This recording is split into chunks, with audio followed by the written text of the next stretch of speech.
If you have a parent versus non-parent case out there, clear and convincing evidence standard now is going to apply to that case. This is a very high burden to overcome, much more difficult than the preponderance of the evidence standard. It's going to be a tough road for non-parents to get any access here. You're listening to the Texas Family Law Insiders Podcast, your source for the latest news and trends in family law in the state of Texas. Now here's your host, Attorney Holly Draper. Hi, everyone. Welcome to the Texas Family Law Insiders Podcast. I'm Holly Draper. I'm the CEO and managing partner at the Draper Law Firm, and I'm coming to you today with a super important update related to parent versus non-parent child custody litigation and laws that were passed in the last legislative session. If you don't know me, I was the attorney who handled the C.J.C case all the way from the trial court up until the Texas Supreme Court. And I have a lot of knowledge related to parent versus non-parent custody litigation. So I really wanted to bring this to you, tell you all of the specifics. I cannot underscore this enough.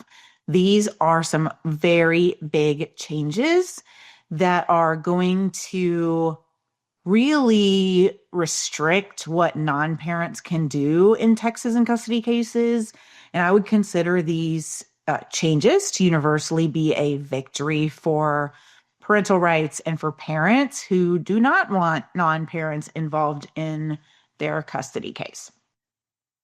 In the two previous legislative sessions before this one, I had a lot of involvement with lobbyists. I even testified in the legislature trying to get C.J.C codified and really never went anywhere. And by the time you went through all the back and forth of, we want this, they want this, it was just not even worth trying to get it passed. I did not know that this was happening this legislative session. From talking to some other people, it seems like it kind of went under the radar. I found out about part of it the week before Advanced. I found out about the rest of it at Advanced.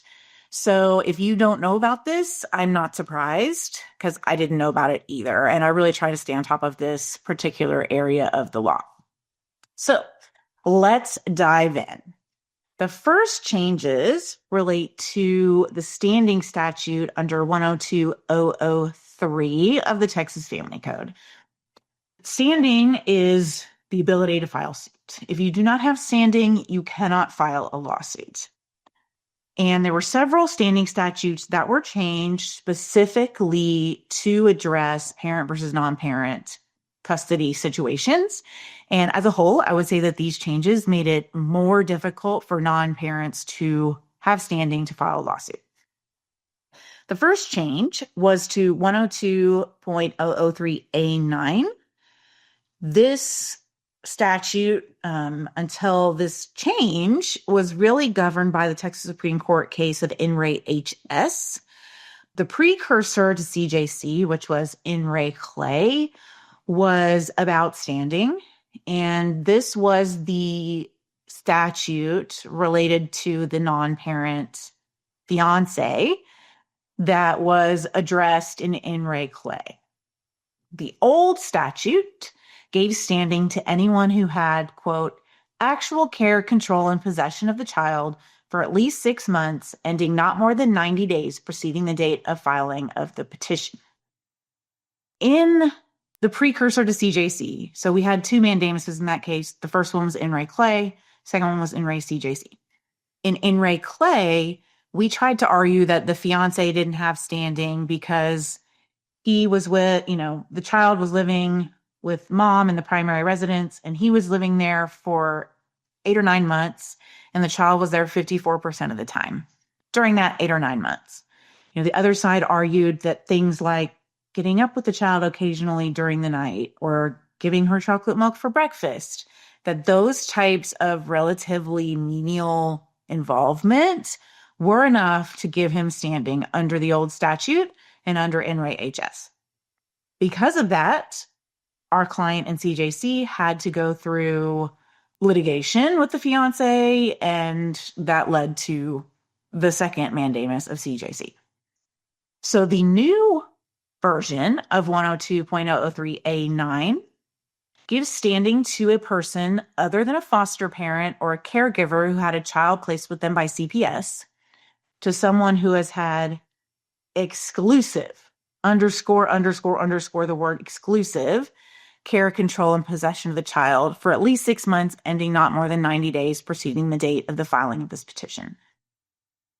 Changing that word from actual to exclusive is very significant.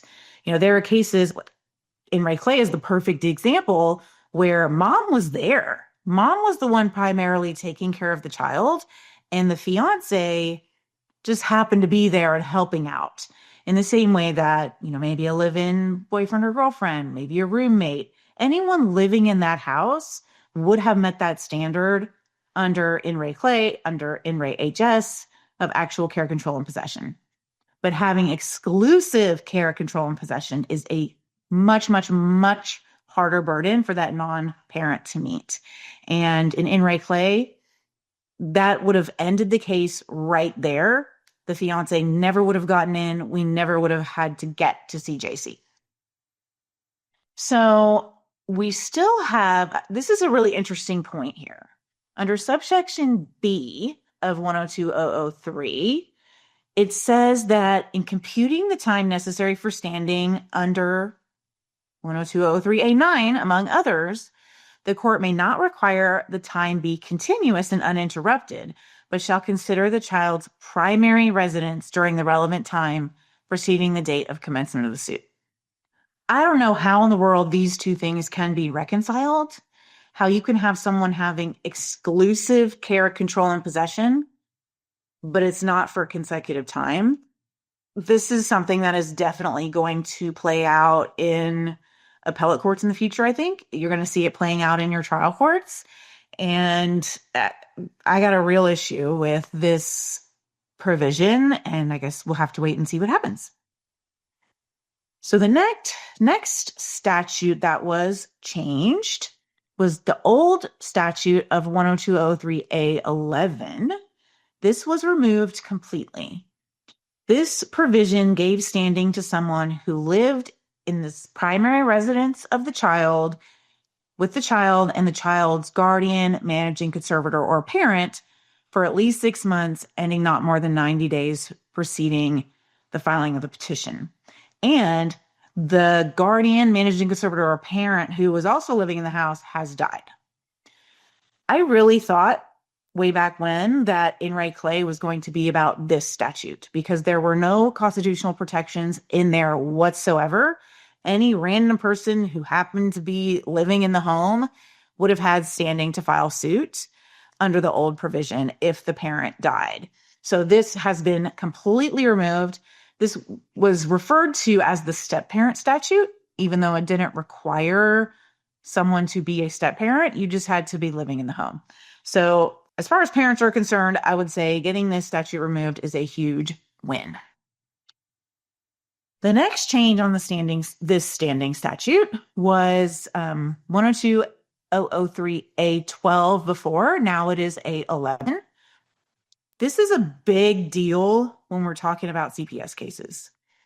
This statute used to give standing to a foster parent who had the child for at least 12 months, ending not more than 90 days preceding the date of filing. And what we would see was lots of foster parents intervening for custody in cases where a CPS case went longer than 12 months. Or when a child was returned, the foster parent would have had standing to file suit and seek custody if they'd had the child for more than 12 months. There are big changes here. First, they added in not just a foster parent, but also a relative or designated caregiver, which I would say is a kinship placement, not just a foster parent. So anyone who has a child placed with them during a CPS proceeding, this provision is going to apply to them. And then it also added that they do not have standing if the child has been returned to the parent under section 263.403, or the child was placed with a parent and the suit by CPS has been dismissed under Section 263.401. So I think this is going to be a big deal for those in the foster parent community, and it's going to make it a lot harder to have a adoption by foster parents if we have parents that are trying to get their kids back and want to still be parents. The next standing change, 102.003A13, is now 102.003A12. It is used to allow the old statute allowed someone within the third degree of consanguinity to file suit if the parents had died. Both parents had died. This was changed to expand to a fourth degree of consanguinity. So what this really means is now great-grandparents and cousins can file suit if both parents have died. They can file suit for custody. So one important note is that these changes to 102.003 with respect to standing apply to suits filed on or after September 1st, 2025. This does not impact suits filed before September 1st, 2025. Now, if I'm representing a parent against a non-parent and the lawsuit was filed before this date, I'm certainly going to argue this person wouldn't even have standing anymore based on the changes that the legislature has made. The next addition is super, super important for parent versus non-parent cases. 102.0031 has been added. This requires an affidavit for any non-parent seeking standing under one of the 102.003 provisions. It doesn't matter which one. Any non-parent that is seeking to file suit under 102.003 must now have an affidavit that attests, number one, denying the relief sought would significantly impair the child's physical health or emotional development, and two, it must contain facts supporting the allegation under number one. Under subsection B, the court shall, that means must, deny the relief sought and dismiss the suit or strike the intervention unless the court determines, based on the affidavit, that the affidavit contains facts adequate to support the allegation that denying the relief sought would significantly impair the child.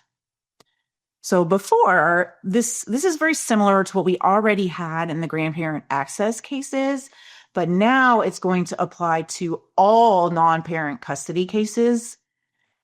This is a really, really big change. And I have been involved in many grandparent cases where we were able to get the grandparents kicked out right out of the gates by moving to strike them based on an insufficient affidavit. So there's a lot of case law out there on the grandparent side that you can look to if you're representing a parent in this scenario to strike the non-parent. Super, super important.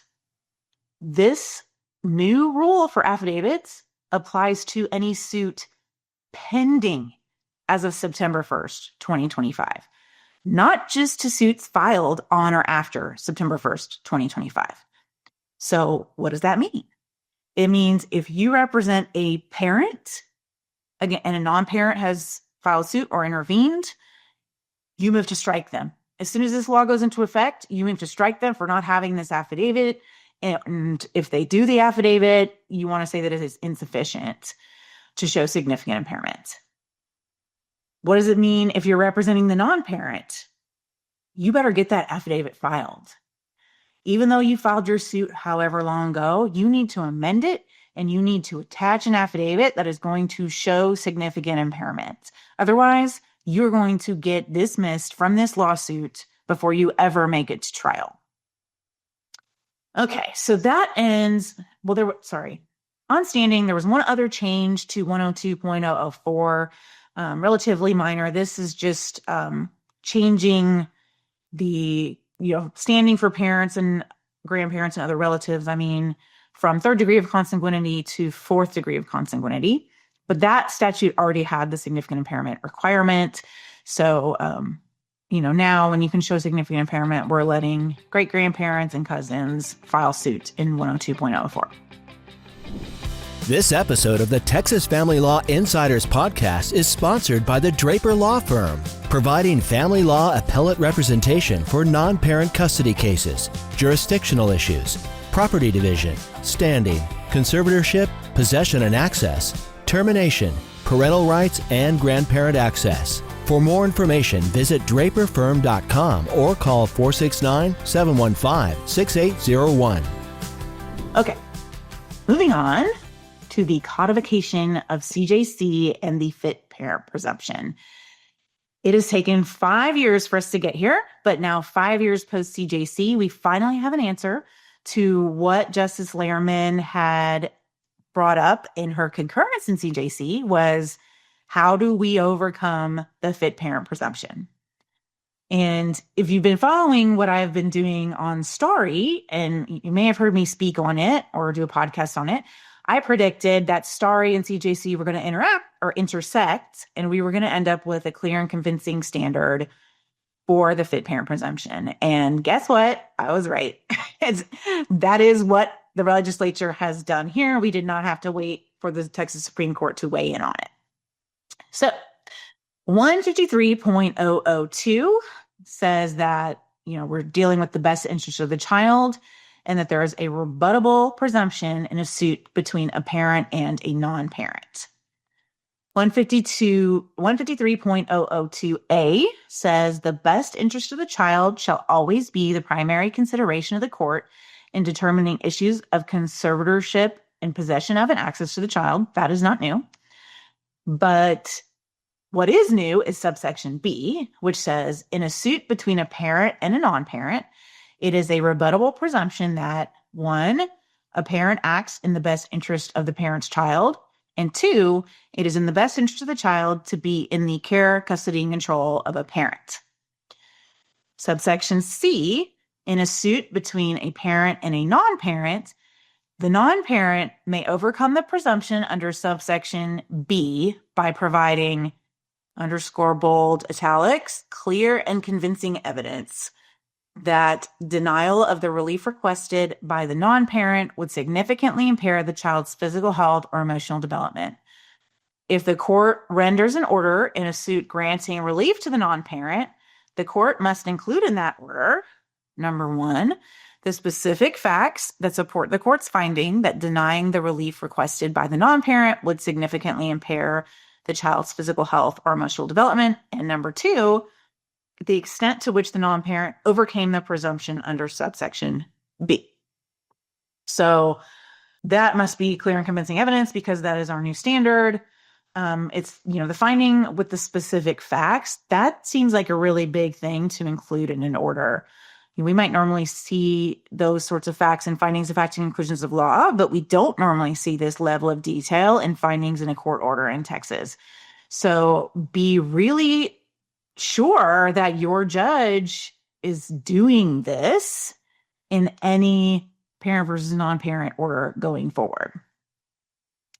So once again, this provision applies to cases pending on September 1st, 2025, not just cases filed on or after September 1st, 2025.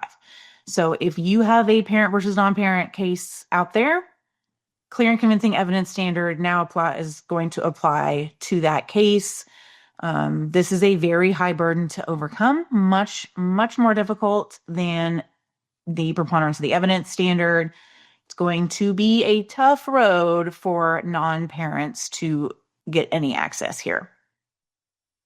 So then we have 156.008, which includes, so remember, Chapter 153 deals with original suits. 156 deals with modifications.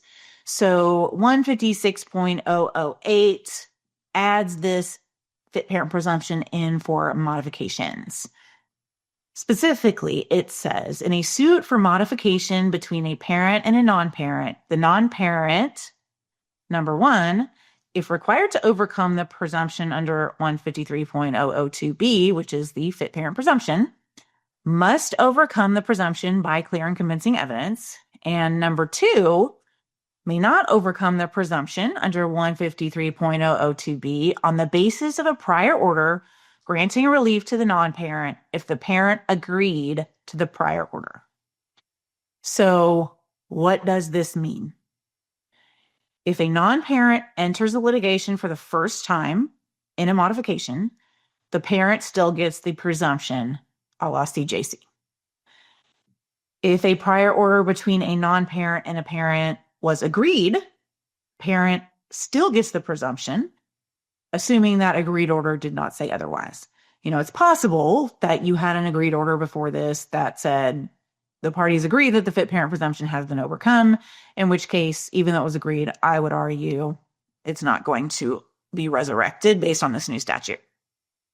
And third, if a prior order between a non-parent and a parent was not agreed, I would say res judicata applies and the presumption is no longer applicable. This statute doesn't explicitly say that one way or another, but logically, that is where the conclusion that I draw from the rest of the statute. So what should you do going forward if you reach an agreement in a case between a parent and a non-parent? So if you represent the non-parent, you have to think twice, because on the one hand, you might have very little chance of actually getting anything in court under these new statutes. So if you can reach an agreement, you may very well want to do that.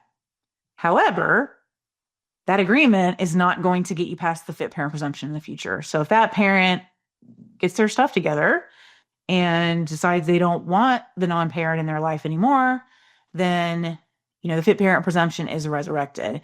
And the non-parent's not going to be able to go back and dig up all the stuff that came up before this prior agreed order. If you're representing a non-parent, can you get it into the agreement that the presumption was overcome? Maybe. It depends what the other side knows and is willing to agree to and what motivation they have to do that.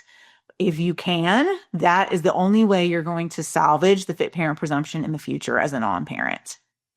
If you're representing the parent, yes, there are certain circumstances when it is best, and you have that right as a parent to decide that this is best to have an agreed order where grandma or friend or whomever is going to take primary responsibility for your child for a period of time for you to get things together or get to a place where you're able to take care of your child.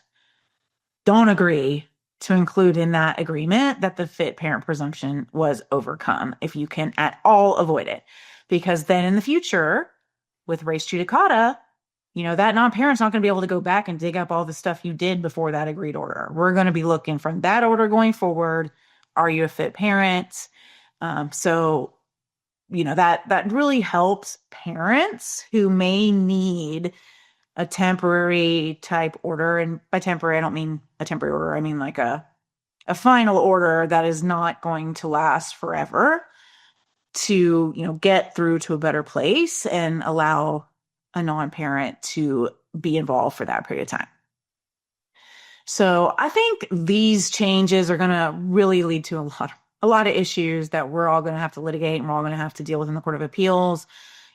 One that comes to mind, so let's say hypothetically, you as a non-parent and a parent entered into an agreed order in July of 2025. This law changes September 1st, 2025. The parent, who might have been a complete disaster leading up to that agreed order, they've been on the straight and narrow for a couple of months. They go file, they get the fit parent presumption because that prior order was agreed. Can the non-parent go back and bring up everything that happened leading to that agreed order? I think res judicata would say no. If I'm representing the non-parent, I would absolutely fight to get that stuff in because, the fact that a meth addict has been clean for 3 months when they were a meth addict for years before that, if I'm a judge, I certainly want to know that before I flip custody and give this kid back to the parent. So, that I'm sure there are a lot of other issues that are going to come from these changes, Specifically, we're looking at old orders. What do we do? What do they mean in the context of these new ones? So it'll be really interesting to see how it all plays out and how the law evolves over time and where does this ultimately land. At the end of the day, I would say all of these changes are a huge win for parents. It is going to be extremely difficult for non-parents to get in the door at all on standing going forward, or even if there is a pending case right now. Non-parents who are in the door right now on standing under actual care, control, and possession, they might not qualify. And, they might get kicked out immediately if a lawyer files the right thing to get those non-parents kicked out. So, before CJC, I feel like the pendulum had swung way over to one side and kind of against parents in favor of non-parents, not really protecting the constitutional rights of fit parents. And then we have CJC, and now we have this legislation, and now the pendulum has swung way to the side of protecting parental rights, clear and convincing evidence to take away constitutional rights from parents. Where do we land in the end? To be determined. I guess we'll have to see. Will it swing all the way back? Will it even out somewhere in the middle? Will it stay swung way to the side of protecting parental rights? I don't know. Stay tuned. But if you're new to the podcast, take a minute, leave us a review and subscribe so that you can get all the latest updates. And as things change, I will be sure to update you. The Texas Family Law Insiders podcast is sponsored by the Draper Law Firm. We help people navigate divorce and child custody cases and handle family law appellate matters. For more information, visit our website at www.draperfirm.com.